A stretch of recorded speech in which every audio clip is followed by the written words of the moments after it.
शिक्षा विभाग की एसीएस डॉक्टर ए सिद्धार्थ लगता है शिक्षा विभाग को अपना घर समझ लिए हैं और पूरे विभाग को और दफ्तर को अपना गांव का दलाल। जो मर्जी होता है वो आदेश दे देते हैं, फरमान पर फरमान दे देते हैं। के पाठक के तमाम फैसलों को पलट चुके हैं, कुछ बचा होगा तो वो भी पलट देंगे, दिमाग में चल रहा होगा।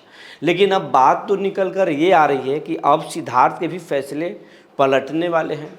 कोर्ट से भी फटकार लगी है और सरकार ने भी शिकंजा कसना शुरू कर दिया है। विभाग में हलचल है, क्या चल रहा है बताएंगे।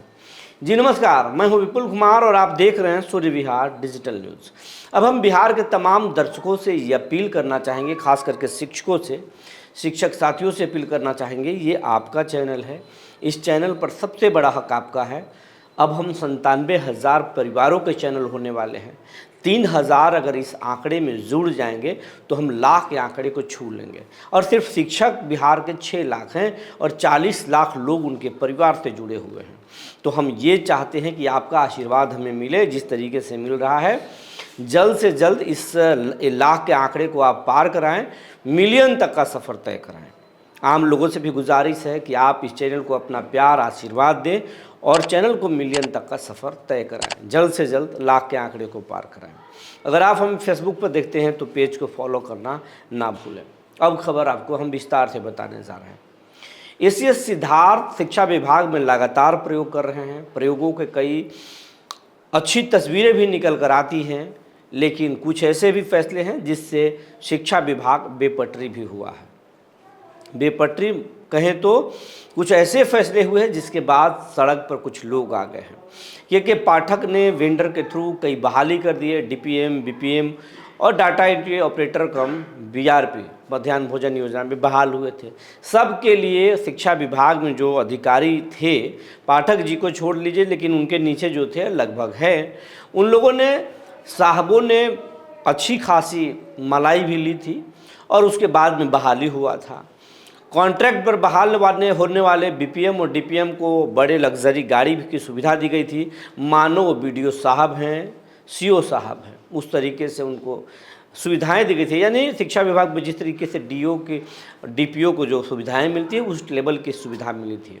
साहब हो गए थे। कई डीपीएम और बीपीएम की अच्छे घरों में शादी हो गई उसी भौकाल पर, लेकिन अब वो सड़क पर आ चुके हैं। सबकी नौकरी जा चुकी है 31 मार्च 2025 से।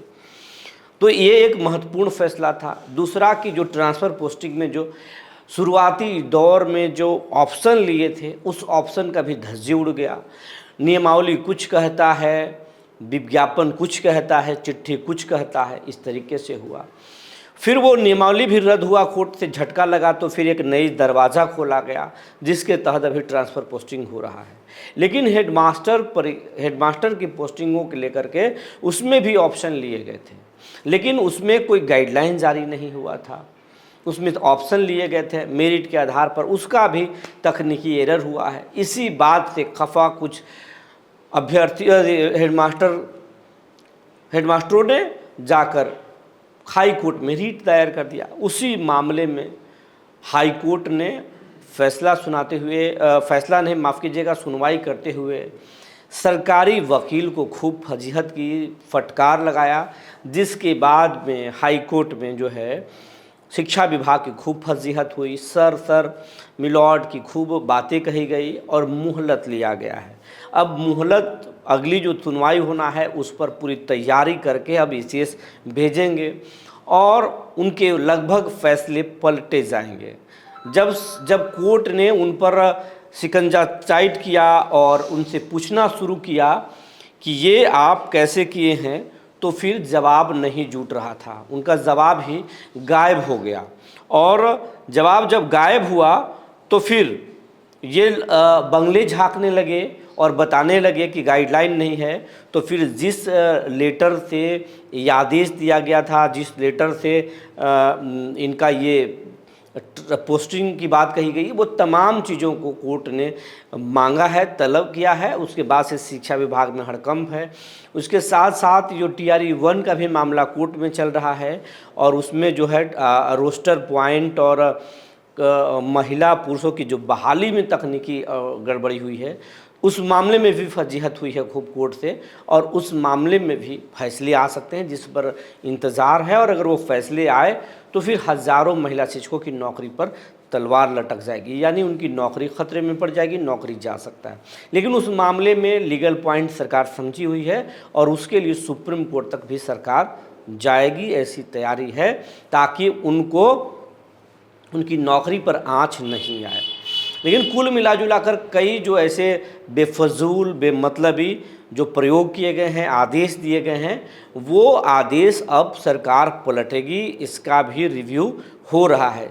नीतीश कुमार के इर्द गिर्द की जो टीम है वो भी कोर्ट में तो अलग चल ही रहा है, ये टीम भी, नीतीश की टीम भी जो है रिव्यू कर रही है, और अब एसीएस के फैसले को पलटा जाएगा ताकि वोट में नुकसान ना हो, किसी भी तरीके का नुकसान ना हो। हालांकि इस मामले में जो है नीतीश फूंक फूंक कर इसलिए कदम उठा रहे हैं क्योंकि बिहार के बड़े नेता और जनसुराज के प्रमुख प्रशांत किशोर लगातार शिक्षा की बात उठा रहे हैं, शिक्षा की बात को उठा रहे हैं, कटघरे में खड़ा कर रहे हैं नीतीश कुमार को, भूमि सर्वे को कटघरे में खड़ा कर रहे हैं और आरक्षण के मुद्दे को खड़ा कर रहे हैं। लेकिन बिहार का फिलहाल जो सबसे बड़ा चुनावी मुद्दा है वो है शिक्षा, पढ़ाई और रोजगार। इस मुद्दे पर ही घेरने की पूरी कोशिश कर रही है, चाहे वो तेजस्वी यादव हों या प्रशांत किशोर हों, कांग्रेस हो, तमाम जो सियासी दल हैं वो नीतीश को शिक्षा और रोजगार के मुद्दे पर घेर रहे हैं। इसीलिए नीतीश कुमार जो है बहुत सजग है, उनकी टीम सजग है, और शिक्षा व्यवस्था को, शिक्षा को पटरी पर लाने के, उसमें चमत्कारी बदलाव दिखाने की पूरी कोशिश नीतीश कुमार करेंगे। मास्टर से कभी वो दुश्मनी मोल नहीं लेंगे।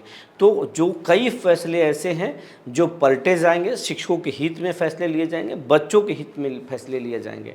तो आपको आने वाला वक्त में, मतलब अप्रैल तक तो ट्रांसफ़र पोस्टिंग होगा ही, मई महीने में कई फैसले पलट दिए जाएंगे। एसीएस के अपने ही फैसले एसीएस पलटेंगे, शिक्षकों को राहत दी जाएगी। और मौसम में भी अलर्ट है, कई जिलों में हीट वेव की आशंका है कि हीट वेव 2-4 दिनों के अंदर आएगा। इसीलिए जो है कई फैसले बदले जाएंगे और शिक्षक के हित में फैसले लिए जाएंगे। जो जानकारी निकल कर आई थी हमने आपको बता दिया। तब तक के लिए धन्यवाद।